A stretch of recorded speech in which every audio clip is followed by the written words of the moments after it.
नमस्ते। अच्छा, कभी ऐसा सोचा है कि सिर्फ चीजें खरीदने के बजाय उन बड़ी बड़ी कंपनियों का मालिक भी बना जा सकता है जो वो सब बनाती हैं? आज हम यही जानेंगे कि ये कैसे मुमकिन है, वो भी स्टॉक मार्केट की दुनिया को एकदम आसान भाषा में समझकर। सोच कर देखिए, रिलायंस या गूगल जैसी किसी बड़ी कंपनी का एक हिस्सा अपना हो। सुनने में बड़ा लगता है ना, पर स्टॉक मार्केट इसी सपने को हकीकत में बदलता है। ये हमें सिर्फ एक ग्राहक से कंपनी में हिस्सेदार, मतलब कि मालिक बनने का मौका देता है। अक्सर जब स्टॉक मार्केट का नाम आता है तो दिमाग में क्या आता है? यही ना कि ये नंबरों और चार्ट्स का एक बहुत ही उलझा हुआ जाल है, किसी जुए की तरह। लेकिन सच तो ये है कि ये उससे कहीं ज्यादा आसान है। असल में ये एक ऐसी जगह है जहां एक अच्छा आइडिया जब उसे सही पैसा मिलता है तो वो तरक्की करता है, बिल्कुल एक बीज से पौधे की तरह। तो चलिए, इस कॉम्प्लेक्स सी दिखने वाली चीज को एकदम आसान बनाते हैं। कैसे? एक छोटी सी कहानी की मदद से। इसे हम कहते हैं बेकरी एनालॉजी। तो मान लीजिए कि एक बेकरी शुरू करनी है। इसके लिए चाहिए 10,000 रुपए, लेकिन जेब में है सिर्फ 5,000। अब क्या करें? तभी एक दोस्त आता है और कहता है, ठीक है, बाकी के 5,000 रुपए मैं लगाता हूं, और इसके बदले में वो बेकरी का 50% मालिक बन जाता है ना? सिंपल। अब बेकरी जब भी प्रॉफिट कमाएगी तो उस दोस्त को भी आधा हिस्सा मिलेगा। आखिर दोनों ने मिलकर ही तो कारोबार को खड़ा किया है। तो अभी अभी जो हुआ, जो दोस्त ने किया, उसे ही कहते हैं इक्विटी में निवेश। इक्विटी सुनने में थोड़ा भारी शब्द लगता है, पर इसका मतलब सिर्फ और सिर्फ मालिकाना हक है, ओनरशिप। तो जब भी कोई स्टॉक खरीदता है तो असल में वो उस कंपनी के एक छोटे से हिस्से का मालिक बन जाता है, बिल्कुल उस दोस्त की तरह जो अब बेकरी का पार्टनर है। और पता है, यही वो एक सोच है जो पूरा गेम बदल देती है। अब कोई सिर्फ बाहर बैठकर तमाशा नहीं देख रहा। नहीं, अब वो टीम का हिस्सा है, एक शेयर होल्डर। इसका मतलब ये हुआ कि अब जीत साथ में होगी। जब कंपनी आगे बढ़ेगी तो निवेशक भी आगे बढ़ेगा। अच्छा, तो जैसे हमारी छोटी सी बेकरी को पैसों की जरूरत थी, ठीक वैसे ही बड़ी बड़ी कंपनियों को भी बढ़ने के लिए पैसों की जरूरत होती है। फर्क बस इतना है कि उन्हें कुछ हजार नहीं, बल्कि करोड़ों अरबों रुपए चाहिए होते हैं। तो सवाल यह है कि वो इतना सारा पैसा लाती कहां से हैं?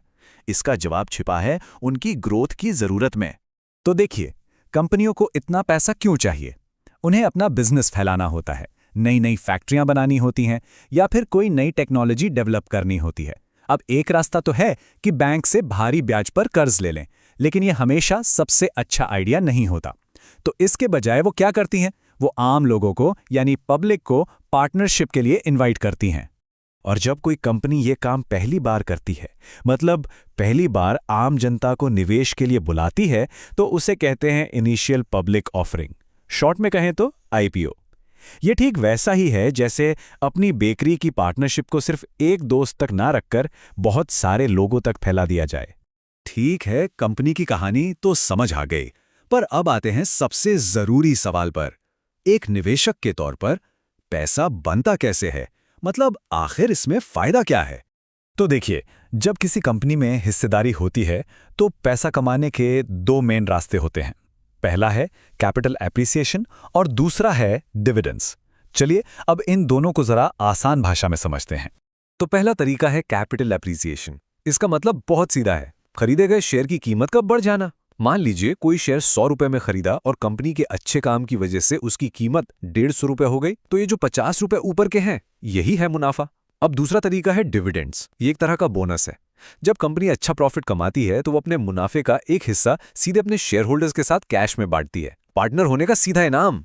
ठीक है, तो ये खरीदना बेचना ये सब होता कहाँ है? लाखों लोग हर दिन शेयर कैसे खरीदते और बेचते हैं?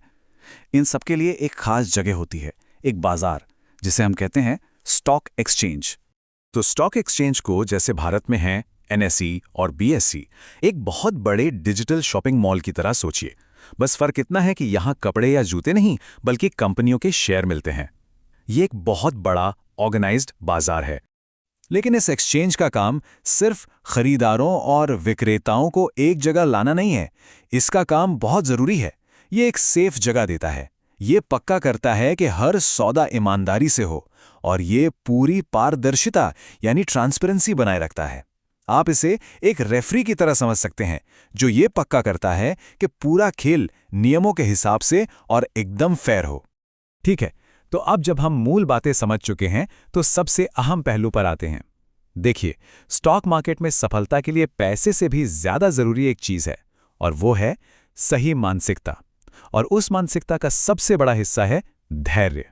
एक बात गांठ बांध लेनी चाहिए, बाजार कोई जादू की मशीन नहीं है जो रातों रात पैसे छाप दे। कीमतें हर दिन ऊपर नीचे जाती हैं, यही इस बाजार का स्वभाव है। इसीलिए निवेश को एक मैराथन की तरह देखना चाहिए, 100 मीटर की दौड़ की तरह नहीं। ये एक लंबा खेल है, कोई जल्दी अमीर बनने की स्कीम नहीं। और हम इस एक विचार के साथ आज की बात खत्म करेंगे। बाजार में सबसे बड़ी संपत्ति सिर्फ पैसा नहीं, बल्कि धैर्य है। इस बात को याद रखना बहुत जरूरी है। स्टॉक मार्केट अगर सही से समझा जाए तो समय के साथ संपत्ति बनाने का सबसे शक्तिशाली जरिया है।